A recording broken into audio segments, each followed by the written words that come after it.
Hello, and welcome back to Stuff by JoJo Wellness. I am JoJo, also known as Jolene, your nutritional therapy practitioner that is guiding you back down that path to wellness. Today I wanted to take some time and talk about identity, where what you eat becomes your identity. Now, I'm not saying you identify as broccoli. That's not quite what I'm saying. But if all you eat is broccoli and you're a broccoliist, maybe I am. So you see, there's certain styles of eating, and we call it ways of eating, that are very beneficial and very healthy. And a lot of people find lots of success with them. But when they stop finding fast success and they start sliding back, rather than taking a look and maybe losing their identity, they double down on their identity. It's not that that's causing the problem. You see, and it's not just one style. I see it in vegans, vegetarians, keto, paleo, carnivore. Now I'd say Mediterranean, but there are people who are actually from the Mediterranean that identify as Mediterranean. That's a whole nother issue. But when you think of it this way, think of it as real food. Like all of those that I kind of just set up should be eating real food. So they double down on this real food. But their body maybe goes through a change. We're aging. We're starting perimenopause, menopause, depending on where you're at. And some of us have done a lot of damage. So we found really great success at the beginning following one of these paths. We don't want to, it became our identity. We got in with groups of people and we don't want to lose our new friends. We don't want to lose our identity and we don't know what to do.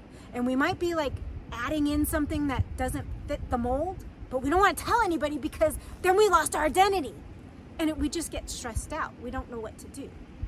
You see, your identity, when it comes like that, kind of becomes like your religion a little bit because it becomes a part of you. It's just like if you've held an occupation for decades and then you switch. Your identity kind of switched. When in reality, to be truly whole and holistically healthy, we should identify truly as who we are. Happy, energetic, loving, kind, things of that nature. We should not be identifying as keto, paleo, carnivore, vegan, vegetarian. That's not our identity. That's how we eat. That's the food we eat that nourishes us to be healthy, to participate in life. And if you notice, I didn't pick any one of those apart. Everybody in those groups, there are people that get stuck in that identity. But let's say you're carnivore for a long period of time. We'll start with that. But your body's not quite right. Your gut health's kind of off. And people are saying you need to eat a little bit of plant matter or some kind of carbohydrate to feed your gut bacteria, to re-diversify it, to help your hormones go through what they're going through now. And you're like, oh God, no, I'm carnivore. I'm carnivore for life. I ain't gonna do that because that's not who I am. But you're gonna let your health suffer. Why? And I'm not saying everybody needs to, but if we identify it, we often will neglect our health instead of taking a step forward and saying, that's not my identity. That is something and a tool I used to get healthy. Vegans are known to do it as well. Their bodies are suffering. They're missing some nutrients that they need from animal products. Now, I get it. A lot of vegans, it's kind of ethical. It's a moral thing. They don't want to eat animals. But if your health is truly suffering, how are you going to survive and actually live? Like, our body, we were meant to eat the food as it's grown. And I'm going to take us down two paths. This identity of, identifying as what we eat. You should just identify as healthy and eat the foods that make you healthy now, whatever those may be. I'm not telling you what you need to eat because right now we're not working one-on-one.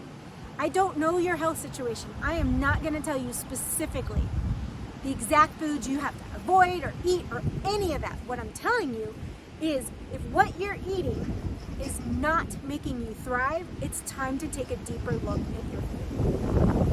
You still have underlying chronic conditions. it's time to take a look at what you're eating and what your body needs that it's not getting, or what it's getting that it no longer needs. Now, my other path I'm going to touch on is real whole foods in its natural form. We got to get away from all this processed foods. Start there. I got to tell you, no matter how you're identifying, if you're having some issues but you're eating a lot of processed foods, start there.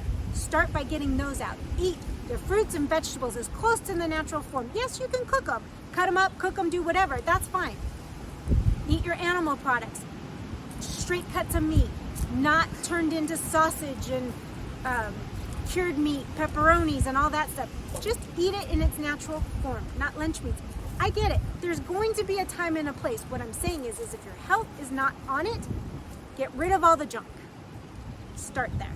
And if you're still not feeling better and you identify as one of these ways of eating, it's time to see what your body may need or may not need. It might need, if you're keto, it might need a little more carbs. It's common as women hit menopause or perimenopause that they need to support their cycle with some more carbs and whole food carbs. I'm not talking junk food. I am not even talking breads if you're keto. I am talking some whole food carbs. Also, there's something called physiological insulin resistance. It's where your body doesn't need to produce as much insulin, so it's kind of a physiological thing. So adding more carbs in here and there kind of keeps that at bay, so you don't get high blood sugars ever. Like your blood sugar doesn't start. You keep it at the healing pace that you wanted to heal. Now, if you're paleo, that's awesome, but some people do good with some dairy and paleo. Paleo is a whole foods approach. I have no issue with it. Mediterranean diet is pretty much a whole foods approach. I have no issue with it.